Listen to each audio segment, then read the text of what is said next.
What if the person driving the beater is quietly wealthier than the one leasing the BMW? Net worth is one number. Everything you own minus everything you owe. Assets minus liabilities. That's it. It's the only financial number that tells you where you actually stand, not where you look like you stand. Income is a flow. Net worth is the tank. You can pour water into a bucket full of holes all day and still end up empty. Your paycheck tells you how fast the tap runs. Net worth tells you how much water you actually have. Most people track their savings balance. It feels responsible. But a $10,000 savings balance sitting next to $45,000 in credit card debt means your actual net worth is negative $35,000. The number in the app is lying to you. Consider this. Who has the higher net worth? Someone with a $10,000 savings balance or someone with no savings but zero debt? Picture two people. One earns $40,000 a year. The other earns $120,000. Triple the income. On paper, it's not close. But income isn't the scoreboard. Net worth is. Before we reveal who's actually ahead, consider what each person does with that money every month. The $120,000 earner leases a $65,000 SUV, carries $28,000 in credit card debt, holds a $480,000 mortgage with only 4% equity. Their net worth? Negative. They owe more than they own. The $40,000 earner drives a paid-off 2014 Honda Civic, owns a $180,000 condo with 30% equity, puts 8% of every paycheck into a Roth IRA. Their net worth? Positive $54,000 and climbing.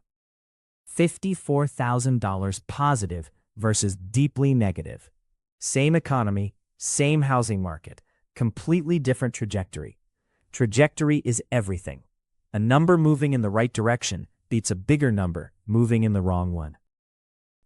Tracking net worth monthly creates an accountability loop that annual reviews can't replicate. When you see the number every 30 days, small decisions stop feeling small.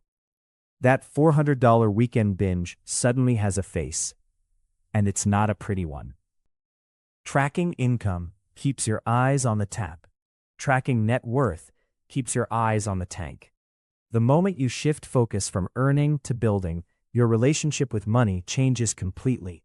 You stop asking, how much did I make, and start asking, how much did I keep? Assets are anything that holds or grows value. Home equity counts, retirement accounts count, index funds, savings, a paid-off car, all assets. A designer handbag that loses 60% of its value the moment you walk out of the store? That's not an asset. Liabilities are everything you owe. Mortgage balance, car loans, student debt, credit card balances, all liabilities. They're not inherently evil. A mortgage on an appreciating asset can work in your favor, but consumer debt on depreciating goods? That's wealth leaving quietly through the back door. Once your assets start generating returns, those returns become new assets. Albert Einstein reportedly called compound interest the eighth wonder of the world. Whether he said it or not, the math holds. Growth builds on growth. The curve bends upward, and then it bends hard. Why do so many people get raises and somehow feel broker? Lifestyle inflation. Every salary bump gets absorbed by a bigger apartment, a newer car, fancier dinners. Picture it as a chart. The salary bar rises and the expense bar rises right alongside it in perfect lockstep.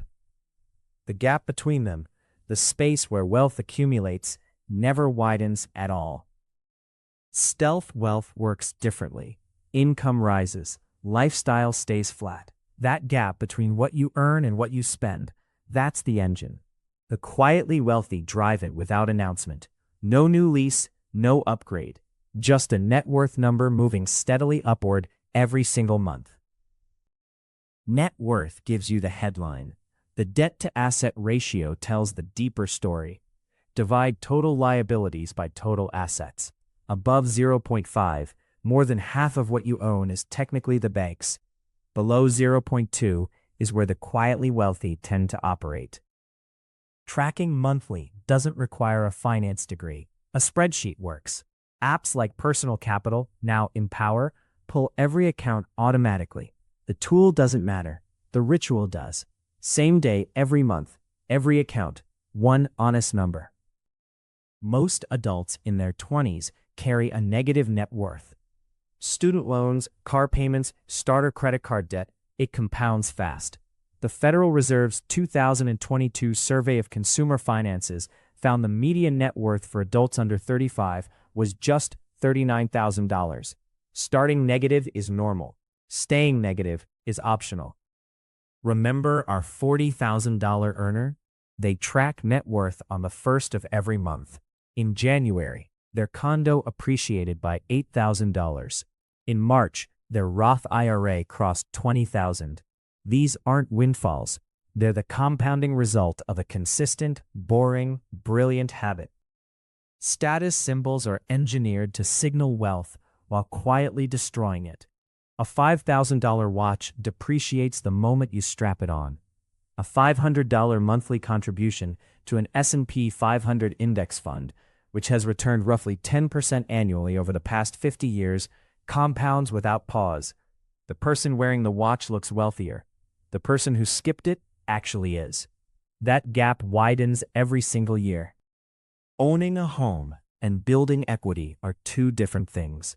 30 years of minimum mortgage payments with cash-out refinances along the way can leave you house-rich on paper and equity-poor in reality. Equity is the asset. The house is just the container. A 401k or Roth IRA isn't a savings account with a fancy name. The tax advantage is a genuine multiplier. Vanguard's 2023 How America Saves report found that consistent 401k contributors held median balances nearly 4 times higher than inconsistent contributors over a 20-year period. Same vehicle, completely different destination. Fidelity's widely cited guideline: 1 times your salary saved by 30, 3 times by 40, 6 times by 50. These aren't laws, they're calibration tools. Monthly tracking shows whether you're ahead, behind, or on pace, and lets you adjust before a small gap becomes a canyon. There's a behavioral science reason monthly tracking sticks. Seeing a number rise triggers a dopamine response. Dr. Wendy Wood's research on habit formation at USC found that visible progress metrics rank among the most powerful reinforcers of long-term behavior change. The number going up feels good. A 2019 Employee Benefit Research Institute study found that workers earning over $100,000 annually were no more prepared for retirement than workers earning $50,000 because high earners scaled lifestyle faster than savings. Income without net worth discipline is just an expensive treadmill. Starting at 25 versus 35 isn't a 10-year difference. It's a wealth chasm. $300 monthly invested at 25 grows to roughly $760,000 by 65 at 7% annual return. Starting at 35, that same $300 reaches only $380,000. Same money, same rate. 1 decade costs $380,000. Paying down debt isn't just avoiding interest, it's directly building net worth. Every dollar removed from the liability column is a dollar added to your net worth, dollar for dollar, instantly. Pay off a $5,000 credit card balance and your net worth rises by exactly $5,000. That's not a metaphor, that's arithmetic. On tracking day, log every asset at current value. Home equity, investment accounts, savings, vehicle value.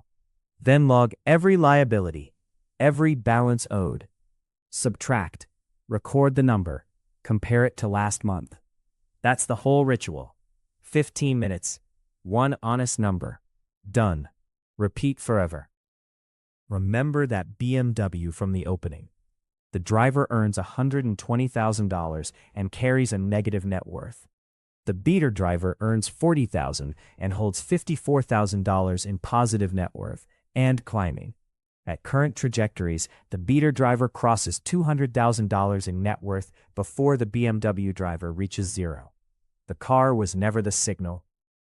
Net worth isn't just a wealth number. It's a freedom number. The higher it climbs, the more options open up. Change careers, take a risk, walk away from a bad situation. Financial freedom isn't about being rich. It's about having enough net worth that money stops being the reason you stay somewhere you shouldn't. A 2020 review by the Council for Economic Education found that only 25 states required a standalone personal finance course for high school graduation, and fewer than half of those included net worth tracking as a named learning objective. Most students graduate knowing how to read a pay stub. Almost none graduate knowing how to calculate their own net worth. That's not an accident. It's a gap with a price tag. Open a spreadsheet tonight. Write down everything you own. Write down everything you owe.